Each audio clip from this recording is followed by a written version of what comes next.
നമസ്തേ. നമ്മൾ എത്രയൊക്കെ സ്നേഹിച്ചിട്ടുണ്ടെങ്കിലും എത്രയൊക്കെ ഒപ്പം കൊണ്ടു നടന്നിട്ടുണ്ടെങ്കിലും ചില ആളുകൾക്ക് നമ്മൾ കഷ്ടപ്പെടുന്നത് കാണാനായിട്ടാണ് താല്പര്യം.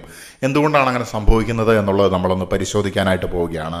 ഒന്നാമത്തെ കാര്യം എന്ന് പറയുന്നത്, നിങ്ങളെ ഈസി ആയിട്ട് കാണുന്നത് അല്ലെങ്കിൽ എഫേർട്ട് ഇല്ലാതെ കാമായിട്ട് നിങ്ങൾ ജീവിതത്തിനെ ഉയർച്ചയിൽ നിന്ന് ഉയർച്ചയിലേക്ക് കൊണ്ടുപോകുന്നത് കാണുമ്പോൾ അവർക്ക് ഭയങ്കര വിഷമമാണ്. അപ്പോൾ തീർച്ചയായിട്ടും അവർ നമ്മുടെ ജീവിതത്തിൽ ഇറിറ്റേഷൻ ഉണ്ടാക്കാനായിട്ട് ശ്രമിച്ചുകൊണ്ടിരിക്കുമെന്നുള്ളതാണ്. മറ്റൊരു തരത്തിൽ പറഞ്ഞിട്ടുണ്ടെങ്കിൽ they want to see you disturbed എന്ന് പറയാനായിട്ട് സാധിക്കും. നമ്മൾ ഡിസ്റ്റർബഡ് ആയിട്ടുള്ളൊരു അവസ്ഥയിൽ നമ്മളെ കാണാനായിട്ട് അവർ ആഗ്രഹിക്കും. അങ്ങനെ ആകുന്ന സമയത്ത് നമ്മൾ പരാജയപ്പെടുമെന്നാണ് അവർ വിചാരിക്കുന്നത്. പക്ഷെ ഞാൻ പറയുന്നു, ഇവരുടെ പ്രവൃത്തികൾ കൊണ്ട് നമ്മൾ ടെമ്പററി ഡിസ്റ്റർബ്ഡ് ആയി പോയിട്ടുണ്ടെങ്കിലും നമുക്ക് നമ്മളുടെ പഴയ ഈസി ആയിട്ടുള്ള കാമായിട്ടുള്ള ആ ഗ്രോത്തിലേക്ക് പോകുന്ന സ്റ്റേജിനെ കൂടുതൽ ശക്തമായിട്ട് നമുക്ക് ബൂസ്റ്റ് ചെയ്ത് കൊണ്ടുവരാനായിട്ട് ഇവരുടെ പ്രവൃത്തികൾ നമ്മൾ കൃത്യമായിട്ട് അതിനെ നമ്മുടെ വളർച്ചയ്ക്ക് വേണ്ടി ഉപയോഗിച്ചിട്ടുണ്ടെങ്കിൽ കാരണമായിട്ട് മാറുമെന്നുള്ളതാണ്. രണ്ടാമതായിട്ടുള്ള കാര്യമെന്ന് പറയുന്നത്, അവർക്ക് കൺട്രോൾ ചെയ്യാൻ പറ്റാത്ത ആളുകളെ അവർ ഇഷ്ടപ്പെടുന്നില്ല. നമ്മളെ ഇൻഫ്ലുവൻസ് ചെയ്യാൻ പറ്റുന്നില്ലെങ്കിൽ, നമ്മളെ കൺട്രോൾ ചെയ്യാൻ പറ്റുന്നില്ലെങ്കിൽ തീർച്ചയായിട്ടും അവർ ഡിസ്റ്റർബ്ഡ് ആകും എന്നുള്ളതാണ്. അടുത്തതായിട്ട് എന്തുകൊണ്ടാണ് ഇവർ നമ്മളുടെ തകർച്ച കാണാൻ ആഗ്രഹിക്കുന്നത് എന്ന് വെച്ച് കഴിഞ്ഞാൽ, ഇവരുടെ ഇമോഷണൽ സ്ക്രിപ്റ്റ് നമ്മുടെ അടുത്ത് വർക്കൗട്ട് ആകുന്നില്ല. നമ്മളെ പലതവണ പ്രൊവോക്ക് ചെയ്യാനായിട്ട് നോക്കി, ഇമോഷണൽ റിയാക്ഷൻ ഉണ്ടാക്കാനായിട്ട് നോക്കി. അപ്പോൾ നമ്മൾ പ്രൊവോക്ക് ആകുന്നുമില്ല, നമ്മളുടെ ഭാഗത്തു നിന്ന് ഇമോഷണൽ റിയാക്ഷൻസ് വരുന്നുമില്ല എന്ന് കാണുന്ന സമയത്ത് ഇത്തരത്തിലുള്ള മാനിപ്പുലേറ്റേഴ്സ് കംപ്ലീറ്റ്ലി ഡിസ്റ്റർബ്ഡ് ആകുമെന്നുള്ളതാണ്. അവർക്ക് നിങ്ങളുടെ ജീവിതത്തിൽ നിങ്ങൾ സ്ട്രഗിൾ ചെയ്യുന്നത് കാണാനായിട്ടുള്ള ആഗ്രഹം വർദ്ധിക്കും. അതിനുവേണ്ടി അവരുടെ മനസ്സ് വളരെയധികം ആഗ്രഹിക്കുമെന്നുള്ളതാണ്. അസൂയുള്ള ആളുകൾ.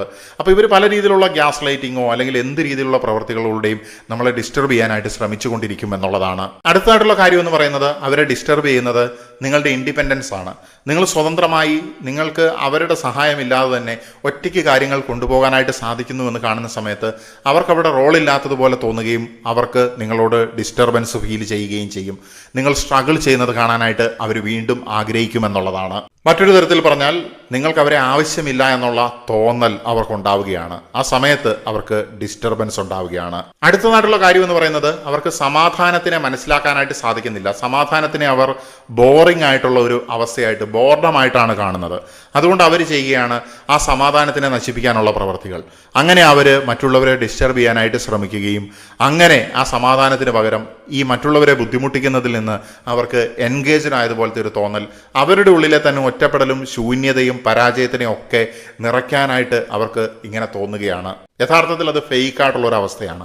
അങ്ങനെ ചെയ്യുന്ന സമയത്ത് അവർ വീണ്ടും പരാജയത്തിൽ നിന്ന് അതിൻ്റെ അടുത്ത താഴത്തെ തട്ടിലേക്ക് പോകുമെന്നുള്ളതാണ്. കൃത്യമായിട്ട് നമുക്ക് നമ്മുടെ കർമ്മം കണ്ടെത്താനായിട്ട് സാധിച്ചിട്ട് അതിൽ അധ്വാനിക്കുന്ന വ്യക്തികളെ സംബന്ധിച്ചിടത്തോളം ഇങ്ങനെയുള്ള അവസ്ഥകളൊന്നും ഉണ്ടാവില്ല എന്നുള്ളതാണ്. അടുത്തതായിട്ടുള്ളത്, ഇങ്ങനെയുള്ള വ്യക്തികൾക്ക് മറ്റുള്ളവരുടെ സ്റ്റെബിലിറ്റി കാണുന്ന സമയത്ത് ഡൗട്ട് വരും. ഇത് റിയൽ ആയിട്ടുള്ള സ്റ്റെബിലിറ്റി ആണോ എന്ന് ടെസ്റ്റ് ചെയ്യാൻ വേണ്ടി പല രീതിയിൽ എറിഞ്ഞു നോക്കും, അല്ലെങ്കിൽ പ്രൊവോക്ക് ചെയ്ത് നോക്കും. റിയൽ ആയിട്ടുള്ള സ്റ്റെബിലിറ്റി ആണെങ്കിൽ ഈ ഏറ് കൊള്ളുന്ന വ്യക്തി കൂടുതൽ കൂടുതൽ ഉയരങ്ങളിലേക്ക് പോവുകയും ഈ എറിയുന്ന വ്യക്തിക്കിട്ട് ആ എറിഞ്ഞ കല്ലുകൾ തിരിച്ചു വന്ന് പതിക്കുകയും ചെയ്യുമെന്നുള്ളതാണ്. തീർച്ചയായിട്ടും ഇത് അവരുടെ ഇൻസെക്യൂരിറ്റിയിൽ നിന്ന് വരുന്ന ഒരു പ്രവൃത്തിയാണ് ഈ എറിയുക എന്നുള്ളത്. ഇങ്ങനെയുള്ള സാഹചര്യങ്ങൾ നിങ്ങൾ റിയാക്ട് ചെയ്യാതിരിക്കുന്ന സമയത്ത് അവരുടെ ഫ്രസ്ട്രേഷൻ വർദ്ധിക്കുമെന്നുള്ളതാണ്. പക്ഷെ നമുക്ക് വേറെ വഴിയൊന്നുമില്ല.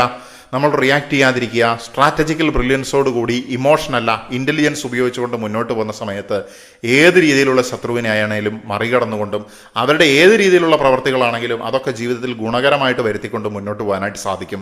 ഞാൻ പറയുകയാണ്, ചില ആളുകൾ നിങ്ങളെ വെറുക്കുന്നില്ല, മറിച്ച് നിങ്ങൾ തകരുന്നത് കാണാനായിട്ടാണ് അവർ കാത്തിരിക്കുന്നത്.